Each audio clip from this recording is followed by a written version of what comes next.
o que a sociedade precisa compreender, e vem compreendendo cada vez mais, é que nós, promotores, advogados, juízes, atuamos com um parâmetro legal. O Código Penal de 1940 necessita urgentemente de uma sistematização, né? Necessita urgentemente de uma atualização de condutas, né? Hoje nós temos delitos, nós temos atos, né, que não existiam em 1940. É preocupante, e não digo que esse seja o caso, quando determinada ex-autoridade tenta se valer desse fato para tentar interferir na convicção, na decisão, ou na convicção de um promotor, do delegado, do defensor, do juiz, né? Mas o fato dele ter ocupado algum cargo de destaque no executivo, não vejo problema nenhum. Porque às vezes nós podemos aí, com uma determinada informação, destruir a vida comercial de uma pessoa, a vida pessoal de uma família, né, por conta de uma certa precipitação. Neste final de semana, recebemos no cartão de visita o promotor de justiça Luiz Henrique Cardoso Dalpós.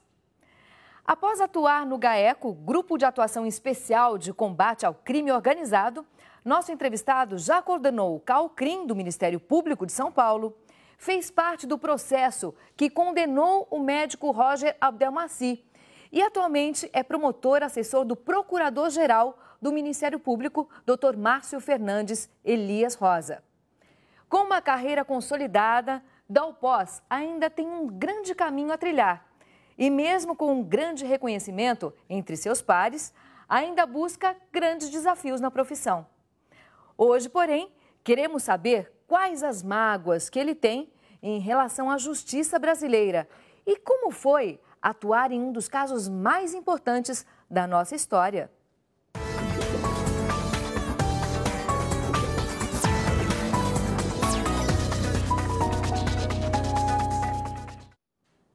Bom, a primeira pergunta é até certo ponto genérica.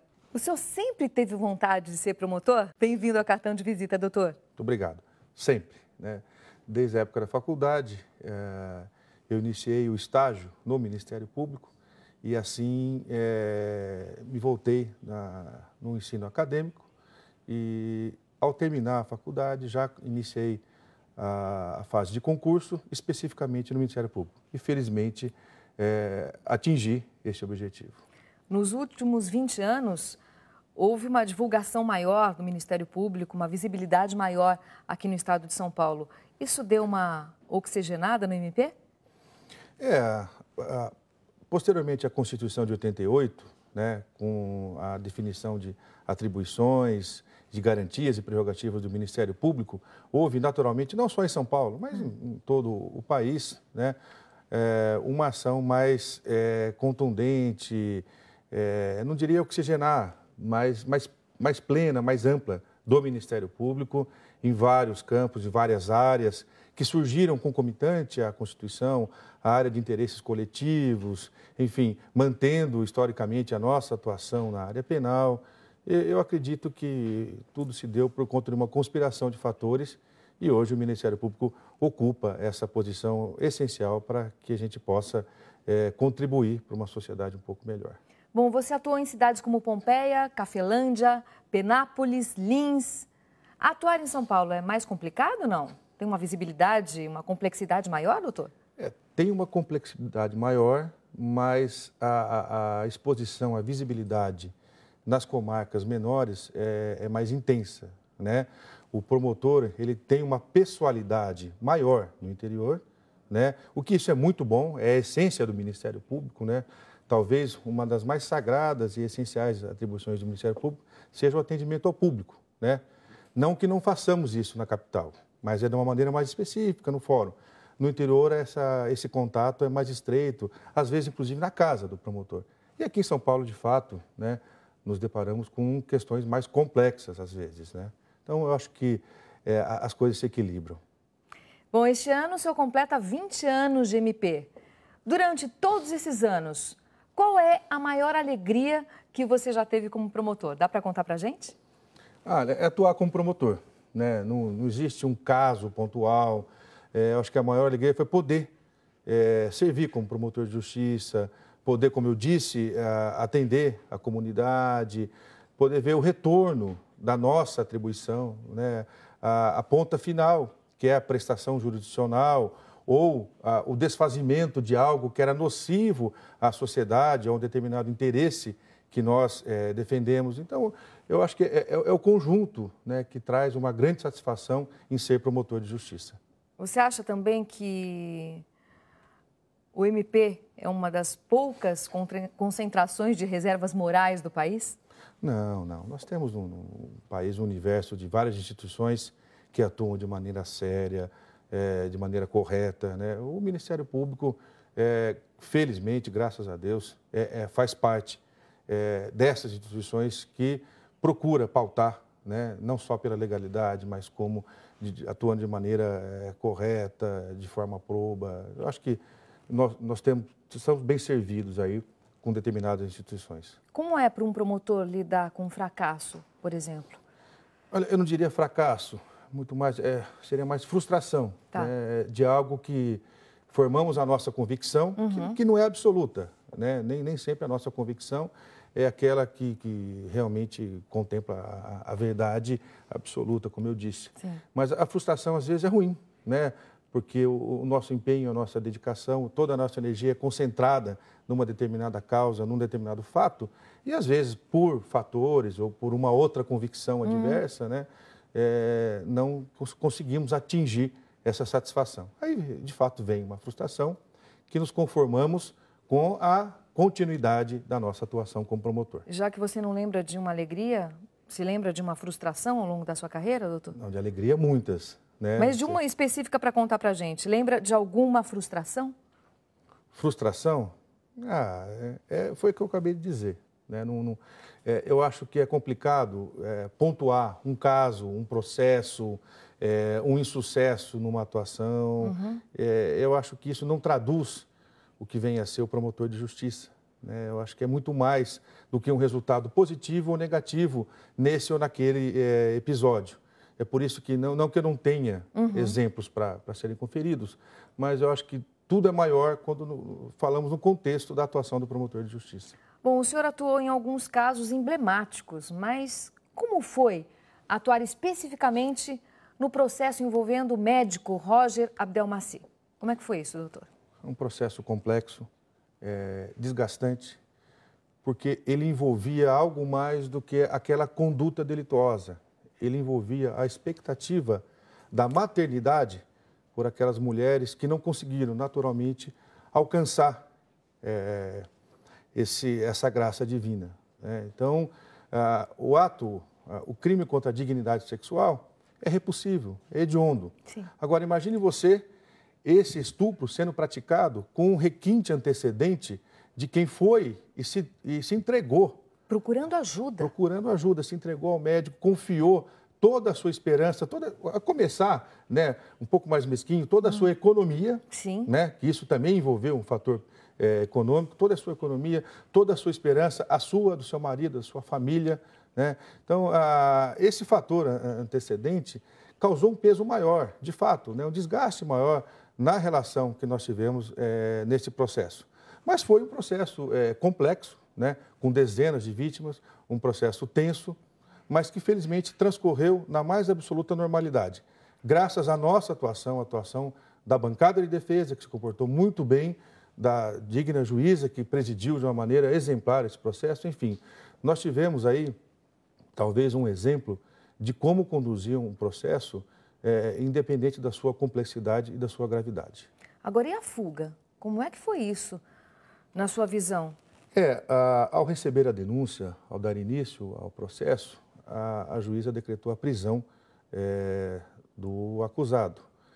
E ele responderia esse processo em cárcere e, após a sentença, não foi-lhe garantido o direito de recolher em liberdade. Só que no desenvolvimento do processo, da instrução processual, um habeas corpus, né, concedido num plantão natalino por um ministro que não era do caso e por um ministro que não conhecia dos autos.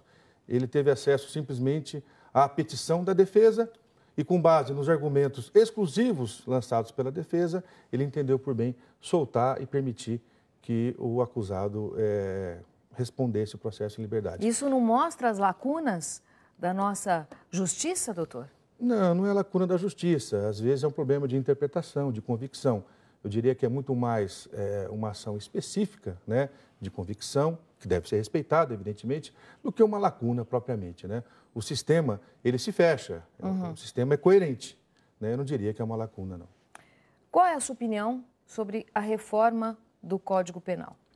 O Código Penal de 1940 necessita urgentemente de uma sistematização, né?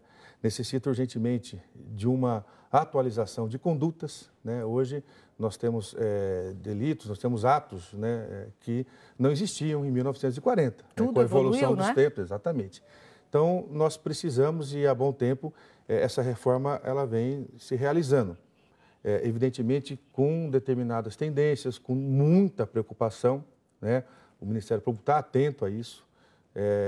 O nosso procurador-geral, o doutor Márcio, ele vem acompanhando, inclusive, de perto essa reforma em Brasília, teve acesso com lideranças na Câmara, no Senado. Nós temos colegas do Ministério Público de São Paulo integrando comissões que participam dessa reforma. Enfim, devemos acompanhar e de muito perto, isso porque é muito importante para todos nós. Bom, é um código ultrapassado, então. É isso? Sim, é um código ultrapassado, sem dúvida alguma. Tanto na sistematização, como inclusive na coerência, até com as penas aplicadas. Como o senhor acredita que fica a cabeça de um juiz quando tem um ex-ministro da Justiça atuando em casos polêmicos, por exemplo? Eu acredito que isso não interfere. Eu acredito Não? que o magistrado, ele guarda a sua isenção, ele guarda o seu equilíbrio, o seu compromisso para com a lei, para com a justiça.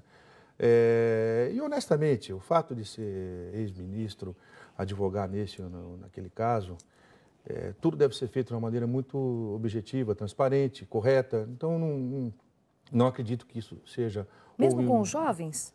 Mesmo com jovens, não vejo problema, Se honestamente. depara com alguém que já elaborou uma lei, por exemplo? Não. Não intimida um pouco? Não intimida, né? O promotor, o juiz, os demais operadores de direito, defensores, delegados, enfim, ele tem o preparo suficiente, né, para poder lidar com situações como essa, onde se tem na defesa um ex-ministro. Honestamente, eu acho que, focado nessa questão, né, de ser um ex-ministro, não vejo problema nenhum, né? É preocupante, e não digo que esse seja o caso, quando determinada ex-autoridade tenta se valer desse fato para tentar interferir na convicção, na decisão, ou na convicção de um promotor, de um delegado, do defensor, do juiz, né? Mas o fato dele ter ocupado algum cargo de destaque no executivo, não vejo problema nenhum. Durante o encontro, o senhor fez algumas referências ao papel dos jornalistas e há uma frase que é o nosso mural da semana. O jornalista precisa entender que não pode sair publicando tudo o que a fonte lhe diz. É preciso ter cautela.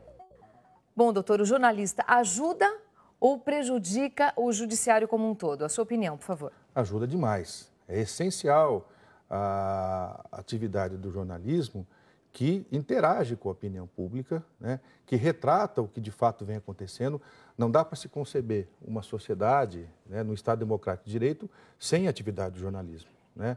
O que se pondera, às vezes, é o limite, né, do jornalismo em formar uma opinião sem estar devidamente abalizada, né? Eu acho que nenhum promotor, nenhum juiz, nenhum advogado quer a restrição da função da imprensa, hipótese alguma. A nossa preocupação é que, às vezes, uma opinião é emitida sem a devida cautela, em se ter o mínimo. Cautela o senhor se refere? Não se pode exigir, não se deve exigir do jornalista que ele faça uma investigação ou que ele confirme de uma maneira contundente aquela notícia recebida. Mas que ele tenha toda a precaução de, se necessário, dar respaldo, um mínimo de respaldo, ou analisar as consequências dessa informação, né? Porque, às vezes, nós podemos aí, com uma determinada informação, destruir a vida comercial de uma pessoa, a vida pessoal de uma família, né, por conta de uma certa precipitação. repito, é essencial, né? É extremamente útil, válida e necessária. Mas, por vezes, por raríssimas vezes, nós podemos nos deparar com alguma precipitação. O jornalista deveria responder judicialmente, por exemplo, quando faz alguma afirmação? O jornalista, quando ele tem a preservação, quando ele tem o respaldo de uma fonte, não. Ele está, né, a não ser que ele lance algo para a opinião pública que não tem o mínimo de respaldo. É essa a minha preocupação, né? Se ele tiver respaldado com aquela informação, ele está cumprindo com o seu papel, está correspondendo à expectativa da opinião pública. Então, eu acredito que se ele desenvolveu isso de uma maneira correta, não há que responder. Agora, se houve excesso ou se houve deformação da notícia por algum interesse que não o dá informação, aí sim, né, ele deve e poderá responder por isso. Agora, o senhor acha interessante regular a imprensa, como alguns governantes já propuseram? Não, nós temos leis que regulam a conduta civil normal, né? Eu não acredito que a regulação tenha esse papel ou possa cumprir com esse papel. Eu acho que vai muito mais da responsabilidade, da consciência e principalmente do respaldo, né, adequado daquela informação que se presta para a sociedade. E hoje, recebendo o doutor Luiz Henrique Cardoso Dalpós, promotor de justiça e atual assessor do Procurador-Geral de São Paulo. Como anda a chamada PEC da impunidade, doutor? Qual é a sua opinião a respeito disso? Ela está em tramitação na Câmara, em Brasília, e nós temos muita preocupação, né? Porque a investigação ela não pode ser uma reserva de mercado para essa ou aquela instituição. O Ministério Público nunca pretendeu e não pretende a exclusividade da investigação, mas sim a concorrência da investigação com vários setores, várias instituições que possam efetivamente cumprir com o seu papel essencial, né, e ajudar a elucidar delitos, infrações no modo geral. A quem interessa a não participação dos promotores na investigação? Grosseiramente falando, aos criminosos, né? Agora, num raciocínio equivocado, às vezes, essa ou aquela instituição pode entender que haja uma invasão ou haja alguma intromissão do Ministério Público quando ele se dispõe a investigar, o que não é verdade, né? Como eu disse, não é a nossa intenção, né? Nós pretendemos, sim, colaborar para que possamos trabalhar em consonância, trabalhar de uma maneira harmônica com tantas outras instituições para juntos conseguirmos aí a elucidação de uma maneira rápida, eficaz dos delitos que afligem a sociedade. O delegado faz a sua parte, o promotor também a sua, e os dois podem trabalhar juntos, não? Bons resultados que nós obtivemos foi de parcerias realizadas no âmbito da investigação, me refiro, né, com a Polícia Civil, com a Polícia Militar, às vezes com a Polícia Federal, enfim, né, é esse espírito que nós objetivamos. Agora, grande parte das pessoas que trabalham no Ministério Público, a gente pode falar também nas pessoas que entrevistamos aqui, as pessoas são mais reservadas. O senhor era um garoto levado na infância? Não, eu tinha... Com esse seu lado sério, né? Não, era um garoto levado na infância? Como é que era? Conta um pouquinho pra gente. Não, eu vivi uma infância normal, tranquila, uma infância de interior. Foi interior? Interior de São Paulo. Que cidade, doutor? Eu passei por várias cidades. Meu pai era bancário, né? E o bancário tem uma vida útil, né, dentro daquela expectativa do banco. Então, eu acompanhava a cada 4, 5 anos a nossa família peregrinava pelo estado, né? Então, para você ter uma ideia, eu morei em 11 cidades acompanhando meu pai. E numa infância muito gostosa, muito familiar, muito interagida aí com toda a família, de passar férias na casa dos avós, de brincar, enfim, foi muito boa. Agora, existe alguma coisa que você lembre que irritou muito seu pai na sua infância? Por essas andanças aí no interior de São Paulo? Irritação não, mas eu sempre fui, eu acho que sou, né, muito inquieto. Né? Essa inquietude, às vezes, incomodava um pouco meus pais, né? Mas tudo dentro do controle de uma relação familiar normal, né? E você é pai de 2 filhos. Pai de 2 filhos, Fala um pouquinho dessa relação pra gente. É maravilhoso, né? Pai do Vitor, da Rafaela, muito mais que uma experiência, né? É uma nova etapa da vida, né? talvez a mais importante, sem dúvida alguma, essa possibilidade de ser pai. Isso é muito bom. Difícil criar 2 filhos numa cidade tão enlouquecedora como é São Paulo? Não, não é difícil, não. Graças a Deus a gente tem, né, como poder estar mais próximo dos filhos. Eu tento equacionar da melhor maneira possível o meu tempo. Não é fácil, né? Não é fácil. Infelizmente, às vezes, eu saio com meus filhos dormindo e volto com eles dormindo já, né? Virando o dia. Mas, dentro do possível, nós temos uma relação muito boa. Eu tento curtir demais essa fase, que é uma fase inicial das crianças. Está muito bom. Agora, mudando um pouquinho de assunto, eu quero saber qual é a sua opinião sobre a aposentadoria compulsória, como aconteceu com o ministro César Peluso. Olha, nós falamos no início, né, da oxigenação, do ciclo. São 2 fatores interessantes. O primeiro é do aproveitamento de uma mão de obra já com conhecimento, com maturidade, com experiência, o que seria muito bom, que é muito bom, né, que a iniciativa privada faz, inclusive. E o outro é a possibilidade de oxigenar, de movimentar, de dar condições de mercado até para os mais jovens. É difícil estabelecer a cronologia ideal para isso. A pessoa, no caso dele, no ápice da carreira, né? Exato, no ápice da carreira, né? Talvez... Não dá para rever isso? Dá para rever, né? Há projetos, inclusive, nesse sentido. Talvez com o aumento da expectativa de vida, o ideal seria redimensionar dos 70 para 75, como se pretende lá no Congresso, mas eu acho que é uma coisa que deve ser pensada com muita calma. Mesmo porque a expectativa de vida hoje é muito maior do que há muitos anos atrás. Com certeza. Não é? O senhor acha que o judiciário, como um todo, é mal compreendido pela sociedade? Qual é a sua opinião? Há pontos de incompreensão. Né? Que pontos? Por exemplo, o mais emblemático é quando se aplica determinada pena ou quando na área penal, né, vamos falar da área penal, quando ocorre a soltura numa progressão de regime ou no cumprimento de fração de pena. Né? O que a sociedade precisa compreender, e vem compreendendo cada vez mais, é que nós, promotores, advogados, juízes, atuamos com um parâmetro legal. Então, às vezes, quando alguém alcança a liberdade, não é pela benevolência do juiz. Às vezes sim, mas na maioria das vezes é por um cumprimento do mandamento legal. Né? A lei assim determina. Então, às vezes há essa confusão por parte da sociedade de que nós, dentro do Estado democrático de direito, devemos cumprir a lei. E, evidentemente, iremos fazer. Eu acho que esse talvez seja o ponto mais interessante. E também a questão da convicção. Né? Nem tudo que é clamoroso, nem tudo que gera repercussão, às vezes encontra respaldo probatório suficiente para gerar uma condenação. Né? Então, nós precisamos de provas suficientes para segregar uma pessoa, para poder impor uma pena pecuniária a uma pessoa, enfim. Né? Talvez também esta incompreensão, às vezes, gere alguma dúvida em relação à sociedade. Quais são os próximos passos dentro do MP?